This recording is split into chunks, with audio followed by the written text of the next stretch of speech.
ಹೊನ್ನಾವರ ತಾಲೂಕಿನ ಅರೆಅಂಗಡಿಯಲ್ಲಿರುವ ಸಿರಿ ಬಿಎಸ್ಡಬ್ಲ್ಯೂ ಕಾಲೇಜನ್ನ ಆಡಳಿತ ಮಂಡಳಿಯವರು ನಕಲಿ ದಾಖಲೆ ಬಳಸಿ ಬೇರೆಡೆ ಸ್ಥಳಾಂತರಿಸುವ ಬಗ್ಗೆ ವ್ಯವಸ್ಥಿತವಾದ ಹುನ್ನಾರ ನಡೆಸಿದ್ದಾರೆ ಎಂದು ಕಾಲೇಜಿನ ಪ್ರಾಂಶುಪಾಲರಾದ ಅರುಣ್ ನಾಯ್ಕ್ ಆರೋಪಿಸಿದ್ದಾರೆ. ಹೊನ್ನಾವರ ಪಟ್ಟಣದ ವಿಶ್ರಾಂತಿ ಮಂದಿರದಲ್ಲಿ ಆಯೋಜಿಸಿದ್ದ ಮಾಧ್ಯಮಗೋಷ್ಠಿ ಉದ್ದೇಶಿಸಿ ಮಾತನಾಡಿ, ಈ ಮೊದಲು ಕಾಲೇಜು ವಿದ್ಯಾರ್ಥಿಗಳಿಂದ ತುಂಬಿತ್ತು. ಯೂನಿವರ್ಸಿಟಿಯಿಂದ ಚಿನ್ನದ ಪದಕ ಪಡೆದ ವಿದ್ಯಾರ್ಥಿಗಳಿದ್ದರು. ಕರೋನಾ ನಂತರದಲ್ಲಿ ವಿದ್ಯಾರ್ಥಿಗಳ ಸಂಖ್ಯೆ ಸ್ವಲ್ಪ ಕಡಿಮೆಯಾಯಿತು. ಕಳೆದ ವರ್ಷ ಕಾಲೇಜು ಆಡಳಿತ ಮಂಡಳಿಯ ಅಧ್ಯಕ್ಷ ಡಿಡಿ ಮೆಚ್ಚಣ್ಣನವರ ಕರೆ ಮಾಡಿ ಎಷ್ಟು ವಿದ್ಯಾರ್ಥಿಗಳು ದಾಖಲಾಗಿದ್ದಾರೆ ಎಂದು ಕೇಳಿದ್ರು. ಕೇವಲ 10 ವಿದ್ಯಾರ್ಥಿಗಳು ದಾಖಲಾಗಿದ್ದಾರೆ ಎಂದಿದ್ದೆ. ಕನಿಷ್ಠ 15 ಆದರೂ ಆಗಬೇಕೆಂದಿದ್ರು. ಮಾರನೆಯ ದಿನ ಕರೆ ಮಾಡಿ ಏಕಾಏಕಿ ಕಾಲೇಜು ಬಂದ್ ಮಾಡಿ ಎಂದಿದ್ರು. ಕಾಲೇಜು ಬಂದ್ ಆದರೆ ಪಾಲಕರು ನಮ್ಮನ್ನ ಕೇಳುತ್ತಾರೆ ಎಂದು ಹೇಳಿದ್ದೆ. ಆಗ ತಕ್ಷಣ ಕಾಲ್ ಕಟ್ ಮಾಡಿದ್ದರು. ನಂತರದ ದಿನಗಳಲ್ಲಿ ಯೂನಿವರ್ಸಿಟಿ ತನಿಖಾ ಸಮಿತಿಯವರು ಬಂದಿದ್ರು. ಕಾಲೇಜಿನಲ್ಲಿ ಸಿಬ್ಬಂದಿಗಳು ಹಾಗೂ ಇನ್ನಿತರರ ವಿವರ ಕೇಳಿದ್ರು.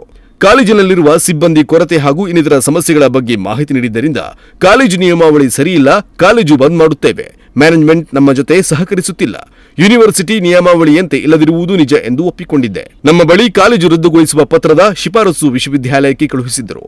ಆದರೆ ನಂತರ ನಮಗೆ ವಿಶ್ವವಿದ್ಯಾಲಯದಿಂದ ಕಾಲೇಜು ರದ್ದಾಗಿರುವ ಆದೇಶ ಬದಲು ಕಾಲೇಜು ಸ್ಥಳಾಂತರ ಎಂದು ಪತ್ರದಲ್ಲಿ ತಿಳಿಸಿದ್ದರು. ಈ ಬಗ್ಗೆ ಯೂನಿವರ್ಸಿಟಿಯವರಿಗೆ ಕೇಳಿದರೆ ಇದು ಆಡಳಿತ ಮಂಡಳಿಯವರು ಸ್ಥಳಾಂತರದ ಬಗ್ಗೆ ನಿಮಗೆ ನೀಡಿರುವ ಪತ್ರವಾಗಿದೆ ಎಂದರು. ಈ ಸಂದರ್ಭದಲ್ಲಿ ನಮಗೆ ನಕಲಿ ಸಹಿ ಬಳಸಿ ಕಾಲೇಜು ಸ್ಥಳಾಂತರಕ್ಕೆ ಪ್ರಯತ್ನಿಸುತ್ತಿರುವ ಬಗ್ಗೆ ಮಾಹಿತಿ ಇಲ್ಲವಾಗಿತ್ತು. ಆದರೆ ನಾವು ವಿದ್ಯಾರ್ಥಿಗಳ ಮೂಲಕ ಯೂನಿವರ್ಸಿಟಿ ಕಾಲೇಜು ಸ್ಥಳಾಂತರಿಸಬಾರದೆಂದು ಮನವಿ ಪತ್ರ ಬರೆಯಲಾಗಿತ್ತು. ಸ್ಥಾನಿಕ ಸಮಿತಿಯವರು ಕಾಲೇಜು ಸ್ಥಳಾಂತರದ ಬಗ್ಗೆ ಸಭೆ ನಡೆಸಿ ಸರ್ಕಾರಕ್ಕೆ ಕಳುಹಿಸಿದ್ದರು.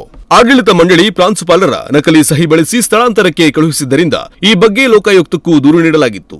ಇದು ಹಣಕಾಸಿನ ವ್ಯವಹಾರಕ್ಕೆ ಸಂಬಂಧಿಸಿಲ್ಲವಾಗಿದ್ದರಿಂದ ಇದು ನಮ್ಮ ವ್ಯಾಪ್ತಿಗೆ ಬರುವುದಿಲ್ಲ ಎಂದು ಲೋಕಾಯುಕ್ತ ಅಧಿಕಾರಿಗಳು ಕೈಚೆಲ್ಲಿದ್ದರು. ನಂತರ ಈ ಬಗ್ಗೆ ಪೊಲೀಸ್ ದೂರು ನೀಡಿದ್ದೆ. ಆದರೂ ಪ್ರಯೋಜನವಾಗಿಲ್ಲ. ಕೊನೆಗೆ ನ್ಯಾಯಾಲಯದ ಮೂಲಕ ದೂರು ನೀಡಿದ್ದೇನೆ. ವಿದ್ಯಾರ್ಥಿಗಳ ಭವಿಷ್ಯ ಅಡಗಿರುವ ಈ ಪ್ರಕರಣ ಶೀಘ್ರವಾಗಿ ವಿಚಾರಣೆಗೆ ಒಳಪಡಬೇಕಿತ್ತು. ಆದರೆ 9 ತಿಂಗಳು ಕಳೆದರೂ ಸಹ ಫೋರ್ಜರಿ ಪ್ರಕರಣ ಅಲ್ಲಿಯೂ ಕೂಡ ವಿಚಾರಣೆ ವಿಳಂಬವಾಗಿದೆ ಎಂದರು. ಕಾಲೇಜು ಆಡಳಿತ ಮಂಡಳಿಯ ಅಧ್ಯಕ್ಷ ಡಿಡಿ ಮೆಚ್ಚಣ್ಣನವರ ಮಾತನಾಡಿ, ಕಾಲೇಜು ಸ್ಥಳಾಂತರ ವಿಚಾರದಲ್ಲಿ ವಿಶ್ವವಿದ್ಯಾಲಯಕ್ಕೆ ಕಾಲೇಜು ಪ್ರಾಂಶುಪಾಲರ ನಕಲಿ ಸಹಿ ಬಳಸಿರುವ ಜೊತೆಗೆ ಅರೆ ಅಂಗಡಿಯ ಕಾಲೇಜು ಕಟ್ಟಡದ ಮಾಲೀಕರ ಸಹಿಯನ್ನು ಬಾಡಿಗೆ ಕರದಲ್ಲಿಯೂ ನಕಲಿ ಸಹಿ ಮಾಡಿದ್ದಾರೆ ಎಂದು ಆರೋಪಿಸಿದರು. ಕ್ಯಾನ್ಸಲೇಷನ್ ಕಾಲೇಜು ಕ್ಯಾನ್ಸಲ್ ಮಾಡಬೇಕು, ರದ್ದುಗೊಳಿಸಬೇಕು ಅನ್ನುವ ಪದವನ್ನು ಅಥವಾ ಲೈನನ್ನು ಬರೀತಾರೆ. ಇದೇ ಕಾಪಿಯಲ್ಲಿ ಹೋಗ್ತದೆ, ಯೂನಿವರ್ಸಿಟಿಗೆ ಹೋಗ್ತದೆ, ಅಂದರೆ ಕಾಲೇಜು ಕ್ಯಾನ್ಸಲ್ ಆಗ್ತದೆ ನೆಕ್ಸ್ಟಿಗೆ. ಅಥವಾ ನಾವು ಕ್ಯಾನ್ಸಲ್ ಮಾಡಲಿಕ್ಕೆ ನಾವು ಶಿಫಾರಸು ಮಾಡ್ತಾ ಇದ್ದೇವೆ ಅಂತ ಅವರು ತನಿಖಾ ಸಮಿತಿಯ ಸದಸ್ಯರು ಹೇಳಿಟ್ಟಿರ್ತವೆ. ನಂತರ ಈ ಬಗ್ಗೆ ನಾವೇನು ಮಾಡ್ತೇವೆ, ಕ್ಯಾನ್ಸಲೇಷನ್ನಿಗೆ ಬರ್ತಾ ಉಂಟು. ಮತ್ತು ಅಲ್ಲೇನು ಬಂತು ಸಮಸ್ಯೆ, ನಂಬರ್ 1ರಲ್ಲಿ ಚೇಂಜ್ ಆಫ್ ಪ್ಲೇಸ್ ಅಂತ ಇದೆ ಸರ್. ನೋಡಿ ಇಲ್ಲಿ ಎರಡನೇ ಇದರಲ್ಲಿ ಅರೆಂಗಡಿ ಸಿರಿ ಬಿಎಸ್ಡಬ್ಲ್ಯೂ ಕಾಲೇಜ್ ಅಂತಿದೆ, ಅಲ್ಲಿ ಚೇಂಜ್ ಆಫ್ ಪ್ಲೇಸ್ ಅಂತಿದೆ. ಚೇಂಜ್ ಆಫ್ ಪ್ಲೇಸ್ ಅಂದಾಗ ನಾವು ಕಂಗಾಲಾಗ್ತೇವೆ, ಏನು ಹೇಗೆ ಅಂತ ಹೇಳ್ಕೊಂಡು. ಕೊನೆಗೆ ಅವರೇ ಹೇಳ್ತಾರೆ, ಇಲ್ಲ ಅದನ್ನೇನೋ ಅಲ್ಲಿ ಕೊಟ್ಟಿದ್ದಾರೆ ಅಂತವರು, ಹುಬ್ಬಳ್ಳಿಗೆ ಟ್ರಾನ್ಸ್ಫರ್ ಆಗ್ತದಂತೆ ಕಾಲೇಜು ಅಂತ ಹೇಳ್ಕೊಂಡು. ಬಿಡಿ, ನಾವು ಟ್ರಾನ್ಸ್ಫರ್ ಮಾಡಲಿಕ್ಕೆ ಕೊಡೋದಿಲ್ಲ, ಕ್ಯಾನ್ಸಲಿಗೆ ಕೊಡ್ತೇವೆ ನಾವು ಅಂತ ಹೇಳ್ತಾರೆ. ಇದು ಈಗ ಪ್ಲೇಸ್ ಆಫ್ ಚೇಂಜ್ ಆಯ್ತಲ್ಲ ಕಾಲೇಜು, ಎತ್ತಂಗಡಿ ಮಾಡ್ತಾರಲ್ಲ ಕಾಲೇಜನ್ನು ಅಂತ ಹೇಳಿದಾಗ ನಾವೇನು ಮಾಡ್ತೇವೆ, ವಿದ್ಯಾರ್ಥಿಗಳ ಮೂಲಕ ಮತ್ತು ನಾವು ಕೂಡ ಸಂಬಂಧಪಟ್ಟ ಇದು ಯೂನಿವರ್ಸಿಟಿಗೆ ಅಥವಾ ಪ್ರಾಮಾಣಿಕವಾಗಿ ಯೂನಿವರ್ಸಿಟಿಯವರು ಏನು ತಮ್ಮ ಕಾರ್ಯವನ್ನು ನಿರ್ವಹಣೆ ಮಾಡಬೇಕು. ಅನ್ಯಾಯವಾಗಿರುವ ಕಾಲೇಜಿಗೆ ನ್ಯಾಯ ಕೊಡಬೇಕು. ಉತ್ತರ ಕನ್ನಡದ ಒಂದೇ ಒಂದು ಬಿಎಸ್ಡಬ್ಲ್ಯೂ ಕಾಲೇಜು ಉತ್ತರ ಕನ್ನಡ ಜಿಲ್ಲೆಯಲ್ಲಿ ಇರುವ ಹಾಗೆ ಮಾಡಬೇಕು. ನಾನೇನು ಪ್ರಿನ್ಸಿಪಲ್ ಆಗಿ ಮುಂದುವರಿಬೇಕು ಅಂತಿಲ್ಲ, ಅದು ಮ್ಯಾನೇಜ್ಮೆಂಟ್ಗೆ ಸಂಬಂಧಪಟ್ಟದ್ದು. ಅದು ಕಾಲೇಜಲ್ಲಿ ಇರಬೇಕು. ಕನಿಷ್ಠ ವಿದ್ಯಾರ್ಥಿಗಳ ಭವಿಷ್ಯಕ್ಕಾದರೂ ಪೂರಕ ಮಾಡಿಕೊಡ್ಬೇಕು. ಮೊನ್ನೆ LSR ಬಂದವರು ವಿದ್ಯಾರ್ಥಿಗಳ ಭವಿಷ್ಯ ನಾವೇನು ಹೇಳೋದಿಲ್ರಿ ಅಂತ ಹೇಳ್ತಾರೆ. ಅವರು ಮುಚ್ಚಿಕೊಳ್ಳಲಿಕ್ಕಾಗಿ ತಾವೇನು ರೆಕಮೆಂಡ್ ಮಾಡಿದ್ದೇವೆ ಸರ್ಕಾರಕ್ಕೆ, ಅದನ್ನೇ ಮುಂದುವರಿಸಿದವರು ಉದ್ದೇಶ. ಇಲ್ಲಿ ನೋಡಿ, LIC ಚೇರ್ಮನ್ನು ಮತ್ತು 2 ಸದಸ್ಯರು ಬರ್ತಾರೆ, ಕಾಲೇಜಿನ ನಿಯಮಾವಳಿ ಪ್ರಕಾರ ಕಾಲೇಜ್ ನಡೀತಾ ಇಲ್ಲ, ಇದನ್ನು ಕ್ಯಾನ್ಸಲ್ ಮಾಡಿಬಿಡೋಣ ಅಂತ ಹೇಳ್ತಾರೆ. ಆದರೂ ಅವ್ರಿಗೆ ಹೇಳ್ತಾನೆ, ಸರ್ ನೀವು ಕೊಟ್ಟಿದ್ದು ನಡೆಯೋದಿಲ್ಲ, ಕ್ಯಾನ್ಸಲ್ ಮಾಡೋದಿಲ್ಲ ಯೂನಿವರ್ಸಿಟಿಲಿ, ಅಲ್ಲೆಲ್ಲ ಅವ್ಯವಹಾರ ನಡೀತವೆ, ನೀವು ಕೊಟ್ಟಿದ್ದು ಸರಿ ಇದೆ, ಯಾಕಂದರೆ ಸರಿಯಾಗಿಲ್ಲ, ಇಲ್ಲಿ ಕ್ಯಾನ್ಸಲ್ ಮಾಡಿ ಅಂತ ಹೇಳ್ಕೊಂಡು. ಆದರೂ ಅವರ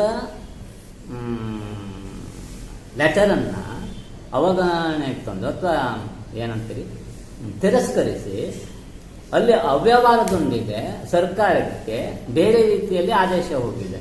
ನಾವು ಇದನ್ನು ಹೋಗಿದೆ. ಕಾಲೇಜು ವಿದ್ಯಾರ್ಥಿ ಸುಬ್ರಹ್ಮಣ್ಯ ನಾಯ್ಕ್ ಮಾತನಾಡಿ, ಪ್ರಾಂಶುಪಾಲರೊಬ್ಬರೇ ಕಾಲೇಜು ನಡೆಸುವ ಜೊತೆಗೆ ತರಗತಿಯು ನಡೆಸುತ್ತಿದ್ದಾರೆ. ಉಪನ್ಯಾಸಕರ ಸಮಸ್ಯೆಯಿಂದ ಸೆಮಿಸ್ಟರ್ ಪರೀಕ್ಷೆ ನಡೆಸುವ ವೇಳೆ ನಮಗೆ ಸಮಸ್ಯೆಯಾಗುತ್ತಿದೆ. ಕೂಡಲೇ ನಮಗೆ ನ್ಯಾಯ ಸಿಗದಿದ್ದರೆ ಧಾರವಾಡದ ವಿಶ್ವವಿದ್ಯಾಲಯದ ಎದುರುಗಡೆ ಆಮರಣಾಂತ ಉಪವಾಸ ಸತ್ಯಾಗ್ರಹ ಕೈಗೊಳ್ಳುತ್ತೇವೆ ಎಂದು ಆಕ್ರೋಶ ವ್ಯಕ್ತಪಡಿಸಿದರು. ನಮ್ಮ 4th ಸೆಮ್ ಎಕ್ಸಾಮ್ ನಡೀತಿಲ್ಲ, ಅಂದ್ರೆ ತೊಂದರೆಯಿಂದ ಆಗ್ತಿಲ್ಲ. ಲೆಕ್ಚರ್ ಕೂಡ ಇದೆ, ನಮಗೆ ಲೆಕ್ಚರ್ ಕೂಡ ತೊಂದರೆ ಇದೆ. ಸರ್ ಒಬ್ಬರೇ ಕ್ಲಾಸ್ ತಗೊಳ್ತಿದ್ದಾರೆ, ಸರ್ ಕೂಡ 10 ಮೀಟರ್ ಕ್ಲಾಸ್ ತಗೊಳ್ತಾರೆ. ನಮ್ಗೆ ತೊಂದರೆ ಸಿಕ್ಕಾಪಡೆ ಆಗ್ತಿದೆ. ಹಾಗಾಗಿ ಇವ್ರು 6th ಸೆಮ್, ಇವ್ರು ಫೈನಲ್ ಇಯರ್ ಆಗಿತ್ತು, ಇವ್ರದ್ದು ಕೂಡ ಆಗ್ತಿಲ್ಲ, ಇವ್ರಿಗೂ ತೊಂದರೆ ಆಗಿದೆ. ಹಾಗಾಗಿ ಹೇಳೋದೇನೆಂದ್ರೆ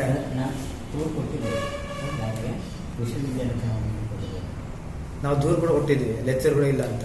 ಇದರಲ್ಲಿ 3 ತಿಂಗಳ ಹಿಂದೆ ಲೆಕ್ಚರ್ ಇದ್ರು, ಒಬ್ರು ಮೇಡಮ್ ಇದ್ರು, ಅವರು ಕೂಡ ಪೇಮೆಂಟ್ ಸರಿ ಇಲ್ಲದೆ ಅವರಿಗೆ, ಅವರು ಕೂಡ ಹೋದ್ರು.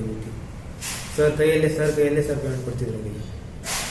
ಈ ವೇಳೆ ವಿದ್ಯಾರ್ಥಿಗಳಾದ ಬಸವರಾಜ ಬೂದಿಹಾಳ, ವಿಜಯಕುಮಾರ್ ಬೂದಿಹಾಳ ಹಾಗೂ ಕಾಲೇಜಿನ ಸಿಬ್ಬಂದಿಗಳು ಉಪಸ್ಥಿತರಿದ್ದರು.